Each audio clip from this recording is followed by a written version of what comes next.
Romantic love. Beautiful and intoxicating. Heartbreaking and soul-crushing. Often all at the same time. Why do we choose to put ourselves through its emotional ringer? Does love make our lives meaningful? Or is it an escape from our loneliness and suffering? Is love a disguise for our sexual desire? Or a trick of biology to make us procreate? Is it all we need? Do we need it at all? If romantic love has a purpose, neither science nor psychology has discovered it yet. But over the course of history, some of our most respected philosophers have put forward some intriguing theories. Love makes us whole again. The ancient Greek philosopher Plato explored the idea that we love in order to become complete. In his Symposium, he wrote about a dinner party at which Aristophanes, a comic playwright, regales the guests with the following story. Humans were once creatures with 4 arms, 4 legs, and 2 faces. One day they angered the gods, and Zeus sliced them all in 2. Since then, every person has been missing half of him or herself. Love is the longing to find a soulmate who will make us feel whole again. Or at least that's what Plato believed a drunken comedian would say at a party. Love tricks us into having babies.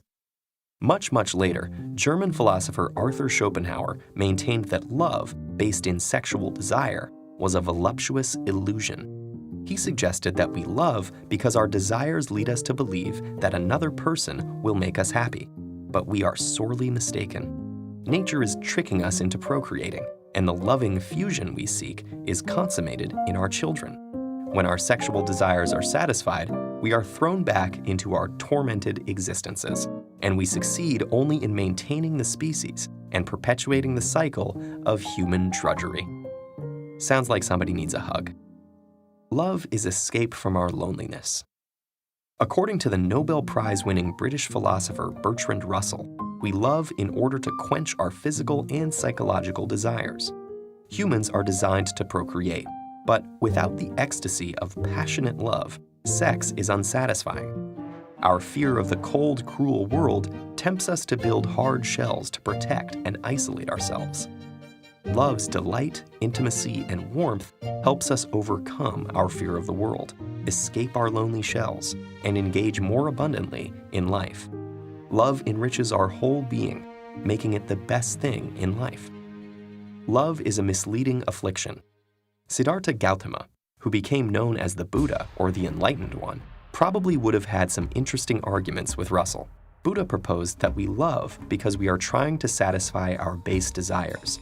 Yet, our passionate cravings are defects, and attachments, even romantic love, are a great source of suffering. Luckily, Buddha discovered the Eightfold Path, a sort of program for extinguishing the fires of desire so that we can reach nirvana, an enlightened state of peace, clarity, wisdom, and compassion. The novelist Chao Xue-qin illustrated this Buddhist sentiment that romantic love is folly in one of China's greatest classical novels, Dream of the Red Chamber. In a subplot, Jia Rui falls in love with Xi Feng, who tricks and humiliates him. Conflicting emotions of love and hate tear him apart, so a Taoist gives him a magic mirror that can cure him, as long as he doesn't look at the front of it. But of course, he looks at the front of it. He sees Xi Feng. His soul enters the mirror and he is dragged away in iron chains to die. Not all Buddhists think this way about romantic and erotic love, but the moral of this story is that such attachments spell tragedy and should, along with magic mirrors, be avoided. Love lets us reach beyond ourselves. Let's end on a slightly more positive note. The French philosopher Simone de Beauvoir proposed that love is the desire to integrate with another, and that it infuses our lives with meaning. However, she was less concerned with why we love and more interested in how we can love better. She saw that the problem with traditional romantic love is it can be so captivating that we are tempted to make it our only reason for being. Yet dependence on another to justify our existence easily leads to boredom and power games. To avoid this trap, Beauvoir advised loving authentically, which is more like a great friendship. Lovers support each other in discovering themselves, reaching beyond themselves, and enriching their lives and the world together. Though we might never know why we fall in love, we can be certain that it'll be an emotional roller coaster ride. It's scary and exhilarating. It makes us suffer and makes us soar.